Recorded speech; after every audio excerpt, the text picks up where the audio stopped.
ஓம் சாயிராம். என் அன்பு குழந்தையே, உன் சாயப்பாவை சர்வசாதாரணமாக நினைத்து விடாதே. நான் உனக்காக கூறுவது இன்று இரவுக்குள் பழித்துவிடும் என் செல்லமே. நிச்சயமாக பழிக்கும் பார், இது சாயப்பாவின் சத்திய வாக்கு. சில நேரங்களில் உன்னை சுற்றி என்ன நடக்கின்றது, உன்னுடைய வாழ்க்கையில் இன்றைய பொழுது என்ன நடந்து கொண்டிருக்கின்றது, இதற்கு உன் பங்கு என்ன என்பதை நீ அறிவாயா?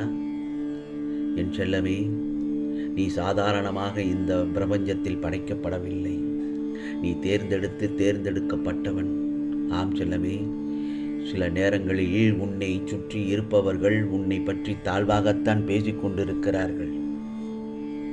நீ எங்கே எதை சாதிக்கப் போகின்றாய் என்று, ஏன் நீ எங்கே வாழ்க்கையில் உயரப் போகின்றாய் என்று எதுவும் உன்னால் எனது என்றெல்லாம் விமர்சித்து கொண்டுதான் இருக்கின்றார்கள்.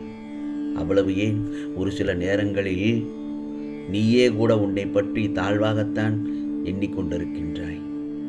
ஆனால் இந்த உலகமே நினைத்தால் என்ன, ஏன் உன்னை நீயே தாழ்த்தி நினைத்தால் கூட என்ன, அதையெல்லாம் கடந்து உனக்கு உடல் கொடுத்து அதில் உயிரெழுத்தில் தானும் பொருந்தி இயக்க வேண்டியது இயக்கி, தடுக்க வேண்டியதை தடுத்து, அழிக்க வேண்டியதை அழித்து, கொடுக்க வேண்டியதை கொடுத்து, உன்னிடம் மறைக்க வேண்டியதை மறைத்து, வெளிப்பட வேண்டியது வெளிப்படுத்தி, இது எல்லாம் நீயா செய்தாய்?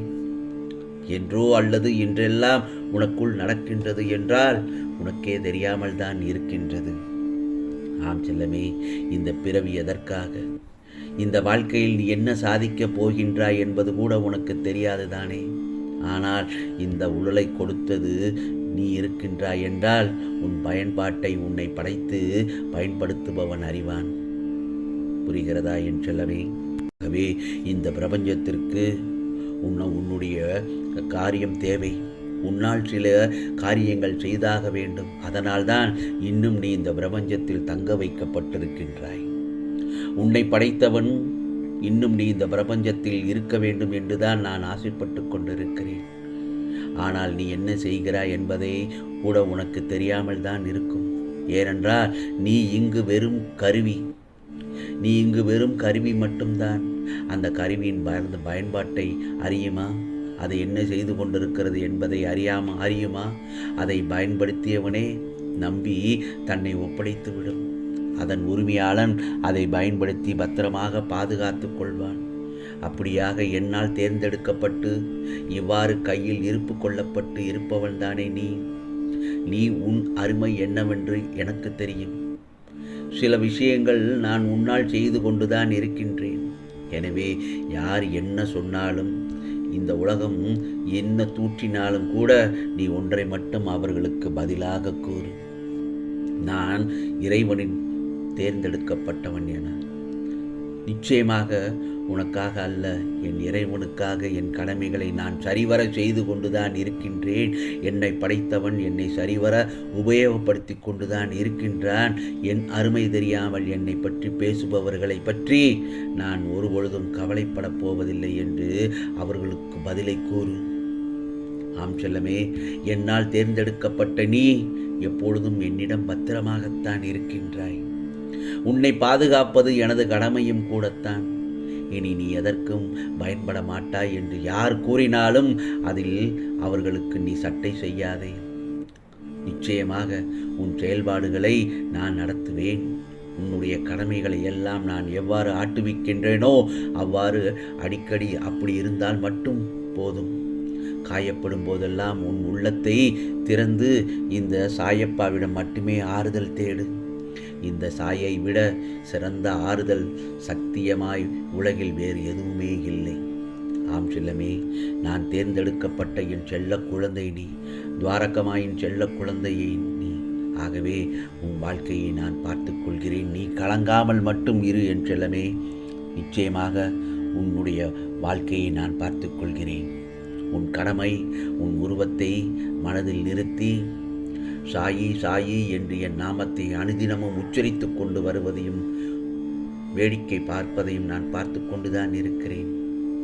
ஆம் செல்லமே, எதுவும் உன்னால் நடப்பதில்லை என்பதை மனதில் நிறுத்தி உன் வேலையை மட்டும் பார்த்து கொண்டே இரு. அதற்கான பலனை உன் சாயப்பா நான் உனக்கு அளிப்பேன்.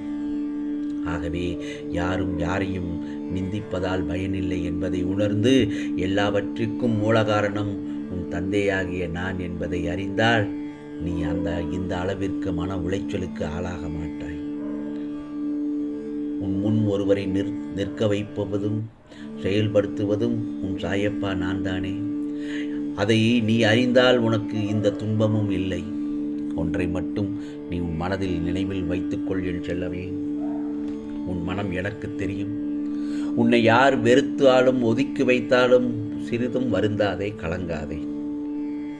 உன் தந்தையாகிய நான் உன்னுடன் இருக்கும்போது உனக்காக என்ன வேண்டுமானாலும் செய்ய நான் காத்திருக்கும் போதும் நீ எதற்கும் கலங்கக்கூடாது, வருத்தப்படக்கூடாது. ஆம் செல்லமே, உன் கவலைகளை என்னிடம் கொட்டிவிடு. உன்னை தாங்க இந்த சாயப்பாவின் மடி இருக்கும்போது உனக்கேன் இந்த மருகள்? இந்த துவாரகமாயின் செல்ல குழந்தை அல்லவா நீ? உன்னை பாராட்டி சீராட்டி தாயாக தாங்க உன் தந்தை இந்த சாயப்பா நான் இருக்கும்போது நீ எதற்கும் கலங்கக்கூடாது. உனக்கு கிடைக்க வேண்டியது எல்லாம் உன்னிடத்தில் வந்து சேரும் என் செல்லமே. ஆகவே எவ்வளவு துயரங்கள் வந்தாலும் தளர்ந்து போகாதே. நான் உன் மனதில் ஆழமாக இருக்கும்போது எதற்கும் வருத்தப்படக்கூடாது. நீ மற்றவர்களைப் போல இல்லாமல் அனைவரது மனதையும் கவரும் அளவிற்கு நடந்து கொள்வாய். ஆம், யார் எதை கேட்டாலும் தந்துவிடும் நல்ல குணம் இயற்கையாகவே உனக்கு உண்டு. உன்னை துரத்தியவர் மத்தியில் எதிர்த்து நின்று செயல்படுவாய். உனது துன்பங்கள் மறையப் போகிறது. கர்ம பலன்களில் இருந்து விடுபடப் போகிறாய். ஆம் செல்லமே, நாளைய பொழுதில் இன்று இரவுக்குள் அனைத்தும் மாறப்போகிறது. எதற்காகவும் எந்த சூழ்நிலையிலும் கலங்காதே.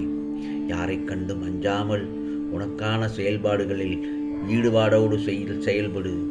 நீயாக இரு. ஆகவே உனக்கு வேண்டியதை தருவதற்கு உன் சாயப்பா நான் இருக்கிறேன். எதை வேண்டுமானாலும் செய். என் மீது நம்பிக்கை வைத்து முயற்சி செய். மனம் தளராதே. உன் சாயப்பா நான் இருக்கிறேன் என் செல்லமே. உன்னை அனைத்திலிருந்தும் பாதுகாத்து உன்னை வீழ்த்த நினைத்தவர்கள் மத்தியில் உன்னை பார்த்து வியக்கும்படி செய்வேன் உன் சாயப்பா. எப்பொழுதும் உனது நினைவளைவுகளை நான் சுமந்து கொண்டிருப்பேன். தைரியமாக இரு, மகிழ்ச்சியாக இரு. அள்ளித்தரப்போகிறேன் உனக்காக. சாயி சாயி என்று என்னை சரணாகதி அடைந்ததால் நான் உன்னை பாதுகாப்பேன். பொறுமையாக இரு. உன் சாயப்பா நான் இருக்கிறேன் நிழலாக என்றும் உனக்காக. ஆம் செல்லமே, நீ செல்லும் இடமெல்லாம் உன் சாயப்பா உனக்காக நான் இருக்கிறேன் என்பதை மறந்து விடாதே. இது சாயப்பாவின் சத்திய வாக்கு, அருள் வாக்கு. உனக்கானதெல்லாம் நிச்சயமாக நல்லதே நடக்கும், நல்லதே நடக்கும். ஓம் சாய்ராம், ஓம் சாய்ராம். ராம்ஜி அருள் கிடைக்கட்டும்.